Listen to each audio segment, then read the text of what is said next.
Okay, shall we start now? Students, are you able to see the screen?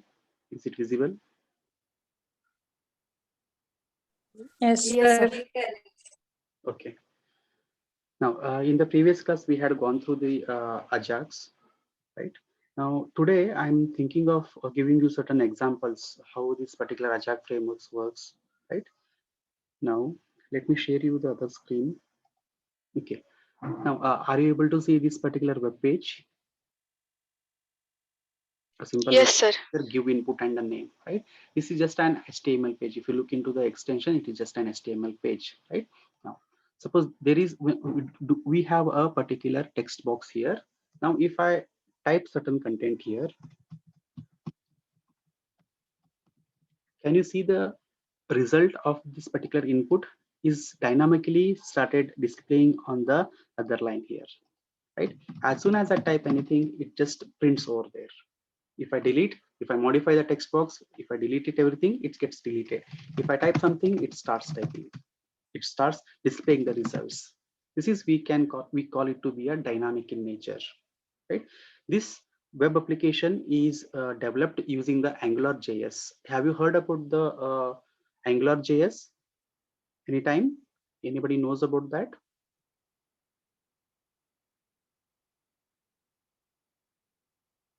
It's Angular JS is basically a extension which we can give it to a HTML files, right? HTML, we use it for creating the both static as well as dynamic contents, but wherein the AngularJS provides a lot of inbuilt functionalities. We can make use of those things and create an very easily, we can very easily create the dynamic web pages.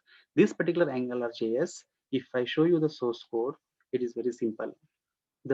If you can look into the screen, that is the first part, the HTML, we have a script. The script is basically what? This is a Ajax framework.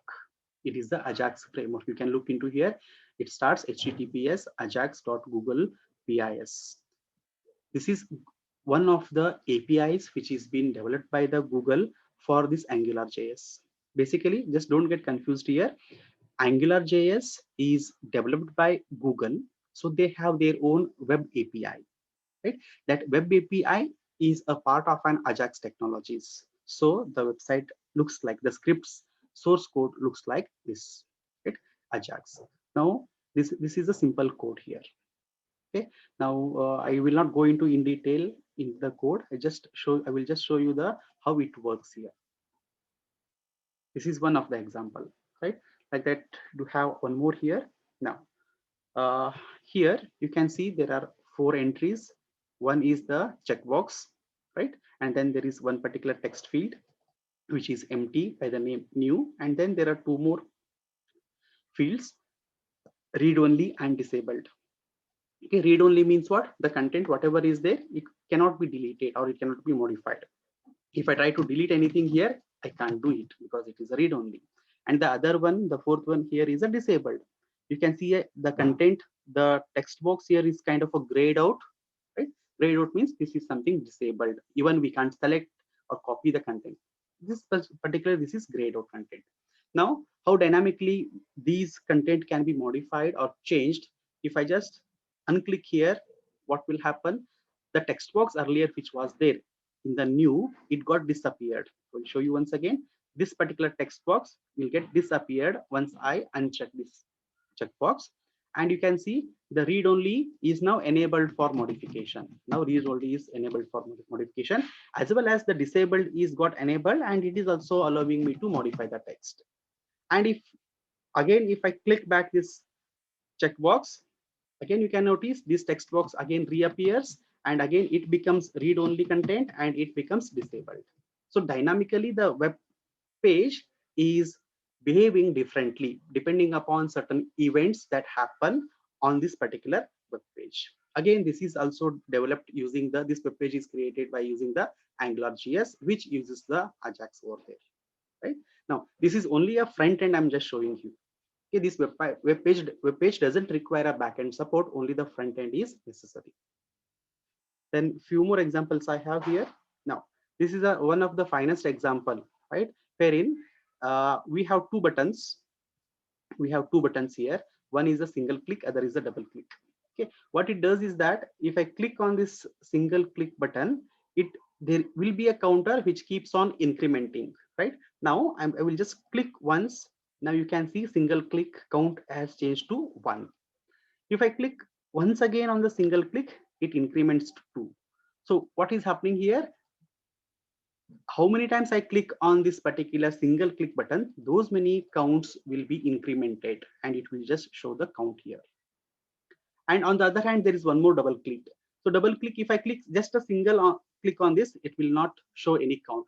If I do a double click, then it shows the clicks, the counters. So now you can see 2, 3, 4. Like that, I can increment the counter.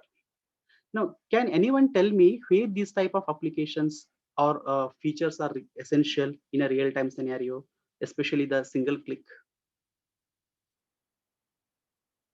When I'm clicking on this single click, the counter is incrementing.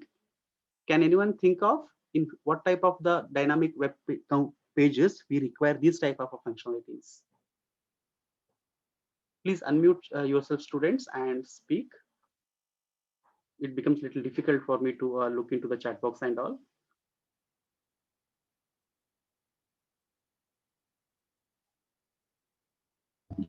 So web pages like Amazon, Flipkart.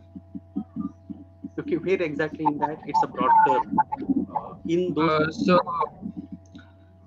So the quantity and all when we click, so 1, 2, or 3, like. Yes, very good. When we order. Yes, very good. Exactly. So these type of applications are really helpful in such areas. You are trying to think that you are trying to place an order, right? Last class I have just shown you, right? One particular order when I was clicking, when the number of items were incremented by clicking on that particular plus sign, the number over there got incremented. At the same time, there was another module on that particular website or web page where the total pricing got modified. In such cases, these type of clicks are, or these type of dynamic contents are very essential. If you look into the code here, it's very, very simple. We don't have much content here. Again, here you can see we are importing the AngularJS here, and then we have only these 4 lines. That's it, right? So here we have a ngClick. ngClick is one of the module, one of the event of the AngularJS, right? And then we have a single click the button, and when we click on that, the counter will get incremented. The count will get incremented, and that count will get displayed as part of these 2 curly braces, right? So this count will be fetched from this particular value every time it keeps on incrementing. On the other hand, we have another event that is ng double click, right? And this double click again, it will keep on incrementing. We have another count here, count 2, and that count 2 will get displayed, right? This is on a only client side, these things will happen. We may have a scripts, separate scripts included into the this particular body. We can include the separate scripts, JavaScripts especially, and then we can have a similar type of a database on the server, and it will try to communicate over there also. Okay, we can develop applications like that. Couple of more examples. Let's see here. Yeah, this is one of the page developed, wherein you can see there are some words, the Angular. Okay, now as many times I just move the cursor, what is happening? The count, this particular count is increasing. But when I take it onto the mouse hover, and then if I change it here, it just shows the coordinates of where this particular mouse is. You can see there are, in the coordinates, there are 2 numbers, 88, 152. 88 is a X coordinate and 152 is a Y coordinate. X coord. Does anyone know where these particular, what is the origin of these coordinates on the screen? Is it on the bottom left, or is it the, where does this particular origin belongs to? Top left. Top left. Yes, top left is the origin. From that, it just shows the origins, the coordinates. And when I hover the mouse on this Angular word, the text, then you can see the count gets drastically increased.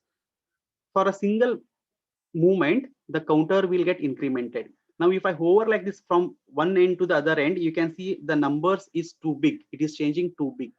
It basically depends upon the pixels over there, how many positions the X coordinate got moved or a Y coordinate got moved over here. Based upon that, the counter will get incremented. Now, this example why I have taken, because I want to give you a real-time scenario where these particular type of applications are used. Okay, now when I was working in Wipro, we had a type of counters, like they used to monitor the employees work, whether they are really working on a particular website which is essential for the project related, or it is something different, right? So suppose now if I don't move the cursor here, I have opened one particular website, work related website, and the time has started counting. Okay, I am on that particular website which is essential for my, in order to perform my work related activities.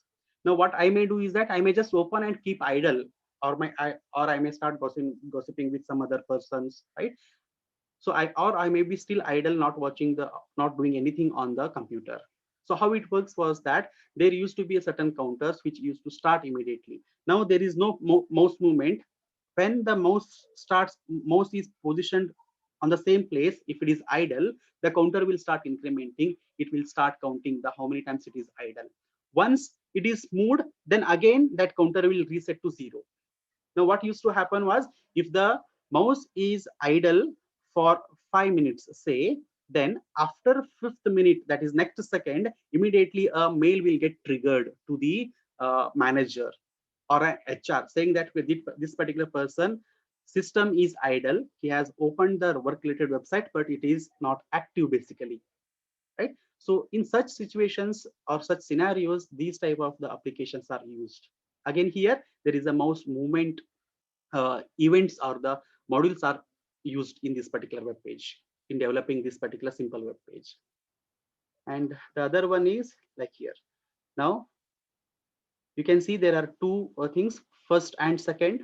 If I take a mouse on any one of them, it shows a first there. Can you see? When I take it on the first, it shows a message as a first. When I take it on the second, it shows the message as a second. So all these are dynamically changing or dynamically getting updated on the web page. So these are the simple examples of dynamic web pages, which doesn't really require a backend support. Okay, and the AngularJS is one of the most feasible, most easiest type of technologies which anybody can use it. And this AngularJS is developed by Google and is a part of an Ajax technologies. Okay, I hope this simple examples will help you in understanding how this dynamic nature works. Just try to visualize, think that there could be a database on the server side, and when the cloud computing services are taking place, the communication will happen between the client and on the server side in a real-time manner. Okay, do you find it is interesting, students?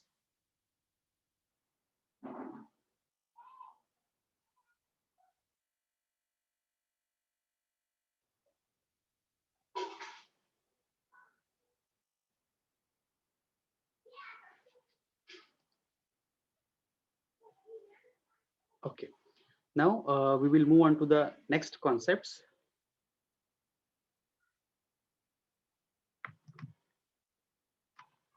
One second.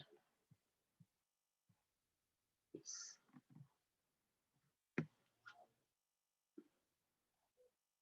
How do you pronounce this word? The next to Python. How do you pronounce Django. it? Django, right? It is called as a Django. Django is basically it's an open source. Open source means it is available for everybody to work upon that and use that particular thing.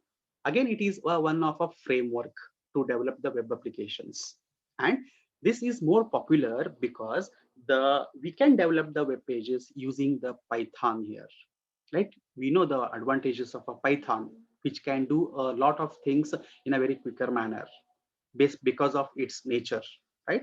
So we can make use of this particular, we can use the Django and develop the platforms. See, all these explanations, the concepts which we are studying, these are related to the platforms which can be developed, right? Using these technologies, the platform can be developed by the developers, and those applications, whatever are developed, can be given to the end user for accessing the cloud services, right? The one application, the framework previously we had looked into was the Ajax, which consists of a set of technologies, right? The second one is again a platform. We have a Django, right? And this Django is developed by, makes use of the Python. And the Django is basically, we call it to be a database driven website. We can create or we can develop a type of a websites which we popularly call it as database driven websites. Okay. Have you ever heard about database driven? What actually we mean by here database driven? Anybody knows about that? Okay, now let us try to have activities here. Now what you do is that you make up points. The first one is database driven. Have a note of this particular point. First point is database driven website. Okay, then next, second is that it makes use of the principle called as a dry. Dry means don't repeat yourself, because Python makes use of the principle, the same dry principle. The Python works on the principle of a dry, and since Django is can be create, the Django is itself is on the Python, so we can say the Django is also makes use of the dry principle. Have you ever, I think you have studied Python in the previous semester. Have you come across this particular word dry there? The principle of a dry, don't repeat yourself.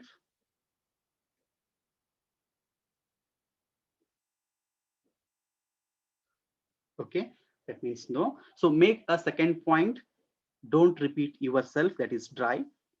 And third is the one which I have given the next point, that is CRUD. This CRUD is not the advertisement what you get to make the payments of your credit cards. It's not that one. This CRUD is create, read, update, and delete. Can you get a hint, any hint here? The words which are kept put in over here for the meaning of a CRUD: create, read, update, delete, and try to correlate this with something called as a database. Do you get any hint here? So data manipulation. Database queries. Database queries, right? Now let me try to just give you a relation between this, the second point and the fourth point. As we said that the Django can be used to develop the database driven websites. Okay, now database driven website means basically what? The data communication between the client and the server, when it takes place, it is happening because of the database which is there in on the backend, and all the communication will happen, only the data will be retrieved as part of a database itself. Data will be retrieved as a database. When we say database means what? Basically it's a tabular format, isn't it? In database, what do we have? If it is a relational database, then we may be having a tables, right? A set of rows and a set of columns. The columns will give us the type of attribute what we are going to save in that particular table. If it is not a relational database, then definitely it will make such type of a database makes use of a type of a big data is what we call it, right? In there, the NoSQL come into picture. NoSQL basically, have you ever heard about NoSQL? NoSQL.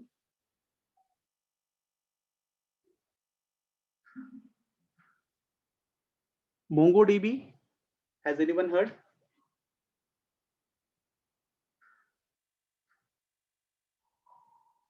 MongoDB. Students, you really need to gear up with the technical terms. These all are things are available in the these all are basically open source, and you have a lot of free time with you. So you need to go through the technologies if you are really interested to know the things. And as you are studying bachelor's in computer applications, you need to be on the same platform. You should be on the same line of the technologies, right? So okay, let's get back to here.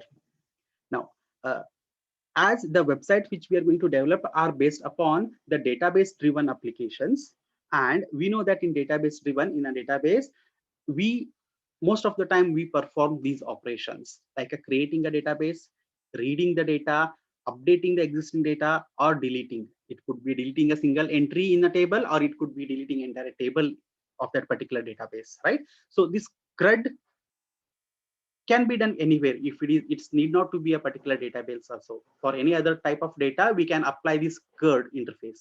But the advantage of Django is that this CRUD can be very efficiently used because it is dynamic in nature. Okay, real-time scenario within a quicker of a time, you will see, you in the sense the web clients will see the changes which are happening in the back end. So fast it will be worked out using this particular Django. Okay, so 3 points you try to figure it out. One is understand more about what a database driven websites, what a principle of a DRY means, and a CRUD interface. Okay, yes.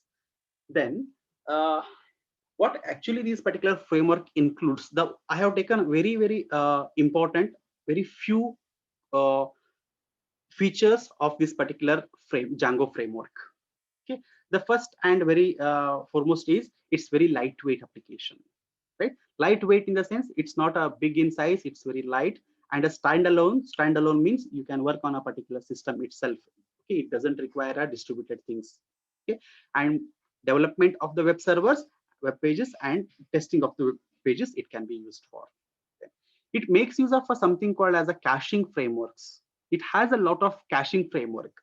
So here, caching framework, to give you a hint what a caching framework means, it is directly related to the cache memory of a particular system. Suppose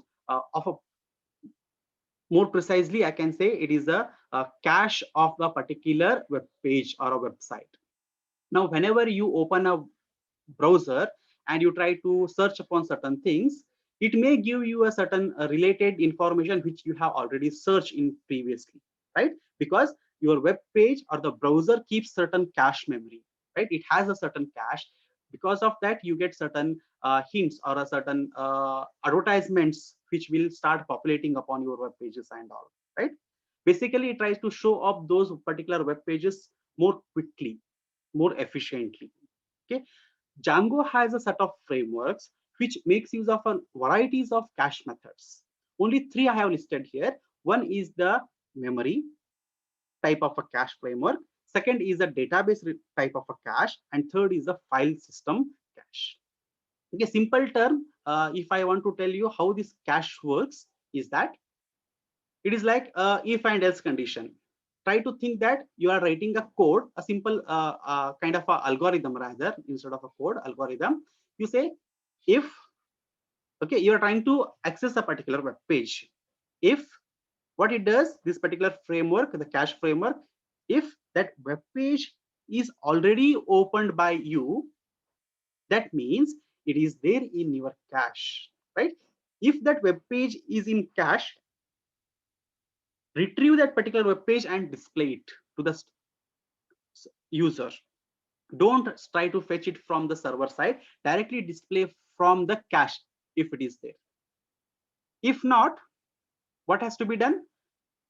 Access it from the server side, load it onto the user, and put this particular web page in the cache, so that next time when the user tries to access the same page, it need not to directly take it from the server, rather it can take it from its cache. A simple principle. This is a very simple principle of the caching of the web pages in any of the browsers. Okay, now this particular Django makes use of this technique in a very efficient way by keeping these cache in a different memories of a system. It can be directly placed onto the memory. Here, the word memory means what? It is a primary memory of the system. The second is database. This database is really a type of a database which talks about the server side. They can keep even it on the server side, and the file system is a secondary memory of a particular computer. So apart from these, there are few more frameworks, caching frameworks, which Django supports. Okay, because of this a strong caching framework, what this particular Django has, the websites which are developed using the Django are more faster than the other website or the other applications which are used or developed using the any other applications or any other frameworks. The other feature of this Django framework is its internal dispatcher system. So dispatcher system means a kind of a communication which happens between the two entities, like a client and a server. The communication, when it happens, the Django framework has a predefined set of signals. So signals, when we say the signals, means these are the signals has two possible outcomes, one as a true or one as a false. It will not try to have any more options, right? Why? Because we know that if for any particular operation, if there are two possible outcomes, then such operations works very efficiently, right? So the Django's framework has a lot of internal such signals which will dispatch the, or which will enhance the communication between the source and the destination, that is the client and the server, which makes again this Django framework to be very efficient. And the last, very important, is its internationalization system. Basically, this internationalization system means it is supporting multiple languages in a real-time way, right? It's not only the multiple languages, right? Multiple languages in the sense there could be a web pages created on one particular language. When the user is trying to access, try to think in this way. There is a server. Okay, that server has certain scripts in that. That particular web server can be accessed by anybody, right, who has the internet access. It can be accessed by the person, a user who is sitting in India. It can be accessed by a person who is sitting in China. It can be accessed by a person who is sitting in a Spain, right? So they want to view the applications in their languages only. They want to view their applications in their own languages. This Django frameworks provides those translations. Okay, the web server applications need not to be created in a multiple languages. They need to create in one particular language, and they can have a different translators into that, which can translate the content in a different languages based upon the client's usage. Okay, and it is not restricted to only the languages. We can have different types of formatting the dates, right? Date formatting means the date can be displayed in different manners, like DDMMYY format, like first you display a date, then the month, and then the year. Or it can be real-timely changed as a different formats, like we want to first see the year, then month, and then date, right? Different time zones can be displayed. Different types of numbers, currencies can be displayed, like for particular, when you're trying to shop for any particular item, right? In India based, it may display in terms of rupees, but the same thing will get displayed in terms of dollars respected to that particular country. That such type of applications can be developed using Django, because the Django framework supports the internationalization of its content. These are few of the very important concept or the features of what a Django web application framework provides a user. By making these type of frameworks or the features, one can develop and host the applications on the cloud-based environment, and those applications rather than can be used by the clients. I think a lot of terms, new terms are here, right? So can we have certain thing here, like whatever points we have discussed here, can you try to get more information on these things, and you can present it in the next class, because we really have a less time now, just 5 minutes is there. So the more features on the Django and these 3 points. One is database driven websites, dry, and a CRUD. Okay, so you can just prepare some certain sort of content details, keep it with you, and in the next class we will discuss more. Okay, when next time in the next class you will be trying to explain more on these 3 terms, that is database driven, dry, and CRUD. And if you have got some more details on these points, these features, those are also we can discuss it. Does that sound good, students? Shall we do that in the next class? Yes, sir. Okay, note on the points which I just told you, and in the next class we will discuss these things. Now you may try to think that you might have unknowingly come across with certain web applications which provides these type of functionalities or these type of features, right? Probably those websites are created or developed using Django framework. It's not that only the Django provides these things. There are other web APIs, right? That those also supports the things. But the advantages of using the Django framework is more here. Okay, the features are very easy to write upon, and it's very easy to learn the, or it's very easy to interpret the data or communicate between client and server.